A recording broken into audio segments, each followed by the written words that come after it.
Are GMOs harmful or helpful? To find out, we have to start at the beginning. Farming has undergone a complete transformation over the past century. Small, local farms have been largely overtaken by industrial farming corporations.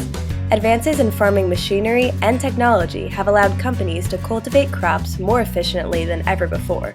One of the most significant and controversial advances in farming was the introduction of GMOs. In case you don't know, GMO stands for Genetically Modified Organism.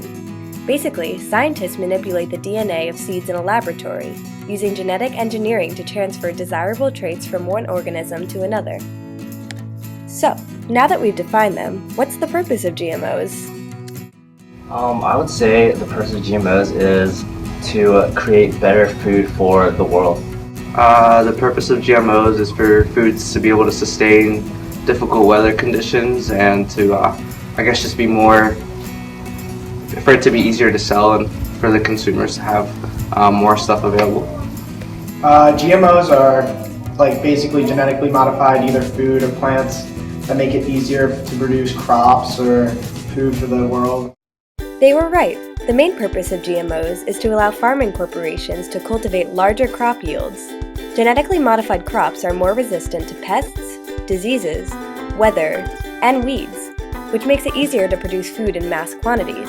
However, the application of GMOs comes with several environmental concerns. So, here's the big question. Are GMOs good or bad? I think they're good because, again, they provide food that wouldn't necessarily be available otherwise. They're definitely bad for health reasons, but as for a company, it's definitely something useful for farmers to sell. So I definitely have up and down effects. I think they're good, but we must monitor them to make sure that we don't have any negative health implications. As you can see, most of them focused on the humanistic benefits of GMOs. However, many people do not even know about the environmental implications of GMOs. There is a huge debate surrounding whether GMOs are good or bad for the environment, specifically for biodiversity. Here's a quick review. Biodiversity is the variety of species within an ecosystem. Biodiversity is incredibly important because it provides ecosystem goods and services such as food, fresh water, climate regulation, and nutrient cycling, all of which are crucial to human health and well-being. Okay, so how exactly do GMOs affect biodiversity? Let's start with the cons. First of all, GMOs are typically planted in a monocrop fashion, leading to less agricultural biodiversity. The loss of heritage seeds, otherwise known as the original or unmodified seeds, causes crops to be genetically similar, making it easier for diseases to harm crops in mass quantities. Second, most GMOs are created to be pesticide and herbicide tolerant, and some scientists argue that this simply means that farmers have to use stronger pesticides in larger quantities on GMOs. In fact, the use of toxic pesticides and herbicides has increased 15 times since GMOs were introduced.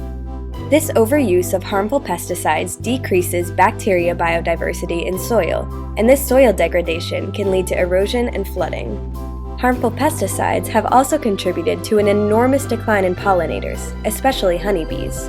Over the past 9 years, the honeybee population has decreased by 28.7%. The irony is, honeybees play an essential role in food production, so when farmers harm honeybee populations with pesticides, they are actually hurting their own crop production. Now that we've discussed the cons, let's discuss the biodiversity pros of GMOs. First, GMOs are engineered to use less water. This means that agricultural corporations can reduce their water use, which relieves water scarcity and droughts. Less water waste leads to healthier and more diverse aquatic ecosystems. Second, many farmers claim that cultivation of genetically modified crops uses less fuel, which means fewer greenhouse gas emissions. Fewer greenhouse gas emissions helps to relieve climate change, an issue that is known to hurt biodiversity by degrading habitats and species. Overall, the answer to whether GMOs are good or bad remains unclear, and there are numerous arguments supporting each side. The benefits of GMOs for food production are undeniable. However, the possible implications that GMOs have for biodiversity cannot be ignored.